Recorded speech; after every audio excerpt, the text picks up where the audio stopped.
South Africa के Johannesburg में आयोजित G20 शिखर सम्मेलन में 22 नवंबर को प्रधानमंत्री नरेंद्र मोदी शामिल हुए। G20 नेताओं के शिखर सम्मेलन के दूसरे सत्र को पीएम मोदी ने संबोधित किया। अपने संबोधन के दौरान उन्होंने प्रधानमंत्री ने खाद्य सुरक्षा को मजबूत करने के लिए जलवायु एजेंडे पर सामूहिक कार्रवाई का आह्वान किया। इसके साथ ही G20 शिखर सम्मेलन की भारत की अध्यक्षता के दौरान अपनाए गए खाद्य सुरक्षा पर डेक्कन सिद्धांतों पर प्रकाश डाला। पीएम मोदी ने G20 देशों से वित्त, तकनीक और कौशल विकास जुटाने के लिए CDRI के साथ सहयोग करने का भी आह्वान किया। G20 शिखर सम्मेलन के पहले सत्र में बोलते हुए पीएम मोदी ने कहा कि वैश्विक विकास मापदंडों पर पुनर्विचार किया जाना चाहिए। दक्षिण अफ्रीका के जोहान्सबर्ग में G20 शिखर सम्मेलन के पहले सत्र में बात की, जिसमें समावेशी और सतत विकास पर ध्यान केंद्रित किया गया। उन्होंने आगे कहा कि मैंने विकास के सपने को साकार करने के लिए कुछ कार्य योजनाएं प्रस्तावित की। इनमें से पहला है G20 वैश्विक पारंपरिक ज्ञान भंडार का निर्माण। इस संबंध में भारत का एक समृद्ध इतिहास रहा है।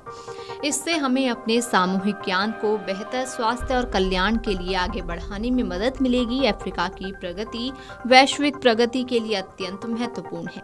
भारत हमेशा अफ्रीका के साथ एकजुटता में खड़ा रहा है। मुझे एक बात पर गर्व है कि भारत की G20 अध्यक्षता के दौरान ही अफ्रीकी संघ G20 का स्थायी सदस्य बना। इसी भावना को आगे बढ़ाते हुए भारत G20 अफ्रीका कौशल पहल का प्रस्ताव रखता है। हमारा सामूहिक लक्ष्य अगले दशक में अफ्रीका में 10 लाख प्रमाणित प्रशिक्षक तैयार करना होना चाहिए। इसके साथ ही प्रधानमंत्री नरेंद्र मोदी ने G20 शिखर सम्मेलन में 6 नई वैश्विक विकास पहलों का प्रस्ताव रखा। दूसरे सत्र के दौरान प्रधानमंत्री मोदी ने वैश्विक खाद्य सुरक्षा को मजबूत करने के लिए जलवायु रूपरेखा पर व्यापक सामूहिक कार्रवाई का आह्वान किया और भारत की G20 अध्यक्षता के दौरान खाद्य सुरक्षा पर अपनाए गए सिद्धांतों के बारे में बताया। उन्होंने कहा कि इस सत्र में आपदाओं, जलवायु परिवर्तन के प्रति एक सुदृढ़ विश्व के निर्माण और मजबूत खाद्य प्रणालियों के साथ साथ न्याय संगत ऊर्जा परिवर्तन सुनिश्चित करने पर चर्चा हुई। प्रधानमंत्री मोदी ने कहा कि भारत इन सभी क्षेत्रों में सक्रिय रूप से काम कर रहा है।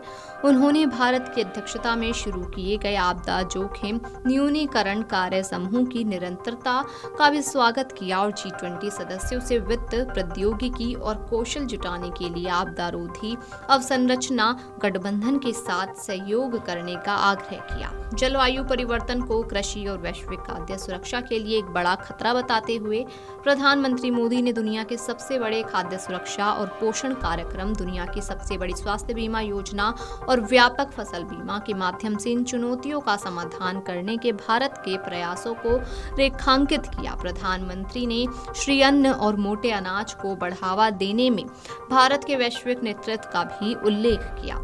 प्रधानमंत्री मोदी ने दक्षिण अफ्रीका की अध्यक्षता में G20 समूह द्वारा कुशल प्रवास, पर्यटन, खाद्य सुरक्षा, आर्टिफिशियल इंटेलिजेंस, डिजिटल अर्थव्यवस्था, नवाचार और महिला सशक्तिकरण के क्षेत्रों में किए गए कार्यों की भी सराहना की। उन्होंने कहा कि नई दिल्ली में शिखर सम्मेलन के दौरान लिए गए कुछ ऐतिहासिक निर्णयों को आगे बढ़ाया गया है। प्रधानमंत्री ने कहा कि विकास के नए मानदंडों पर विचार करने का समय आ गया है, जिनमें विकास के असंतुलन और प्रकृति के अत्यधिक दोहन पर ध्यान दिया जाना चाहिए, खासकर ऐसे समय में जब G20 शिखर सम्मेलन पहली बार अफ्रीका में आयोजित किया जा रहा है। प्रधानमंत्री मोदी ने कहा कि भारत के सभ्यतागत ज्ञान पर आधारित एकात्म मानववाद के विचार को तलाशना होगा। उन्होंने कहा कि एकात्म मानववाद मानव, समाज और प्रकृति के बारे में एक समग्र दृष्टिकोण रखता है और इस तरह विकास और विश्व के बीच समन्वय स्थापित किया जा सकता है। Video desk amarujala.com। अगर आप ये वीडियो YouTube पर देख रहे हैं तो हमारे चैनल को सब्सक्राइब कर बेल आइकन दबाएं और Facebook पर देख रहे हैं तो हमारे पेज को लाइक करें।